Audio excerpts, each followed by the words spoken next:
All praises due to the Most High family. We back with another Acres anime review. I just finished watching Kaiju number 8, episode 15. And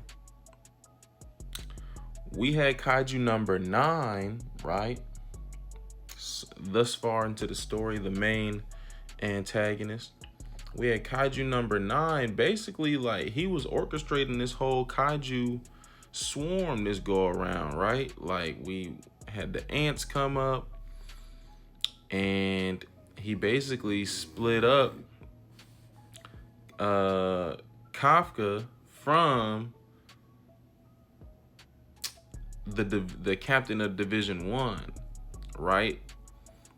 Because he thought he was gonna take Kafka out and basically like consume his kaiju power. And so thankfully Kikoru pulled up to help Kafka through, right? Like they really locked in, Kikoru and Kafka, right? Like, of course his A1 day one is Reno, but you know, him and Kikoru have a different bond because Kikoru's like the strongest out of their recruit class. She's like the strongest without any kaiju powers, but because he got the kaiju powers, he's also the strongest, you know. So they like a A1 1A 1B type thing. But so at the very beginning of the episode, we get a flashback, right? We know Kikoru's dad is like, he the head of the whole defense force, right? But we did not know that Kikoru's mom was a former captain of the 2nd Division. And she was a star. You know, she was top tier, creme de la creme. And had a special place in the people's hearts too. So when she passed, as a hero does, they had a very big ceremony for her. But so, you know, we just diving into that aspect of Kikoru's past as to show her resolve in this moment. You know, she got her dad's expectations to live up to, but then also she just has her own desires, you know, and wishes to be as strong as her mom was, to model the example that her mom set. Because in this deep dive, we learn that she regrets not being there to help her mom before she went, right? But so anyhow, so she putting on a good show. She fighting Kaiju number 9, really on equal footing. I mean, which is remarkable because Kaiju number 9 is pretty strong and definitely intelligent. So the fact that she holding her own is very much impressive. Because we seen on the other side, Kaiju number 9 split up the 1st Division captain and Kafka. So on the other side, we see the 1st Division captain struggling for just a second. But what we learned about the 1st Division captain is he low-key has 2 kaiju weapons, or, you know, specs. He got, I forgot what number his sword/gun was, but that's his personal kaiju weapon. But then we also learned he got like the literal retinas of a different kaiju, which he got like a kaiju shotting gun. Like, he can predict your movements before you even realize you about to make that move, because he can literally see like the brain waves activating, right? In addition to like some x-ray type vision, to where he can see where the kaiju's core is. So once they explained that to us, it was really light work from there for the 1st Division captain. He really made mincemeat of this Kaiju number 9 copy. Now let's get back to Kafka and Kikoru, because I'm not gonna lie. While on one end, I enjoyed how this episode ended and how Kafka ultimately stepped up and handled business. But on the other end, like just prior to that, we learned the real reason Kafka was struggling to transform for these first few episodes. This boy was really just insecure in his ability. He was really just doubting himself on the highest level, which I'm not gonna lie, was a little upsetting for me. I mean, like, you know, heroes and protagonists be going through that. That's part of the development.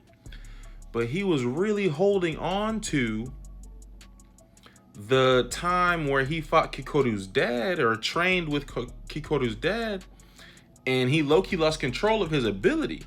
So because he's thinking about, oh man, I could lose control,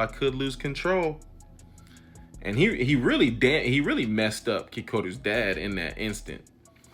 But because he can't let go of that, he's like, oh, I might lose control. He's really fearing that he's gonna hurt his people.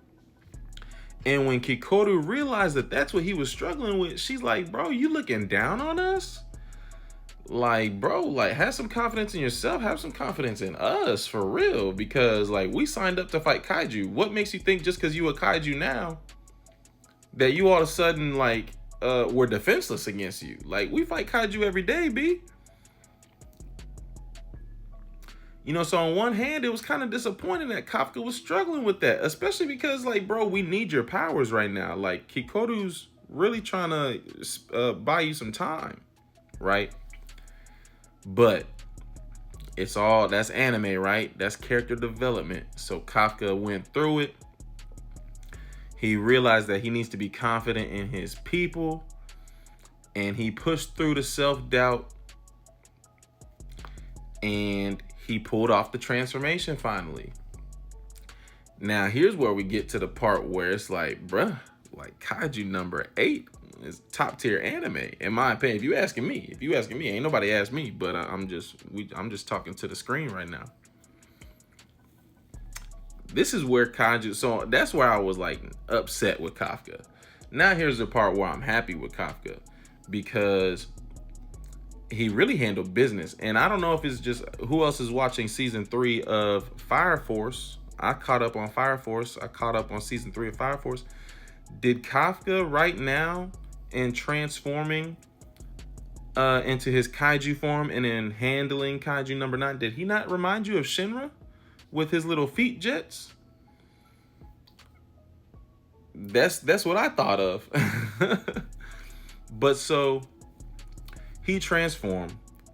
He low-key, what he mentioned is that because he lost control last time, now he's a little bit more familiar with how the Kaiju form operates and like the limits of the Kaiju form. So he's able to exert more power now, having experienced what this Kaiju form is capable of more.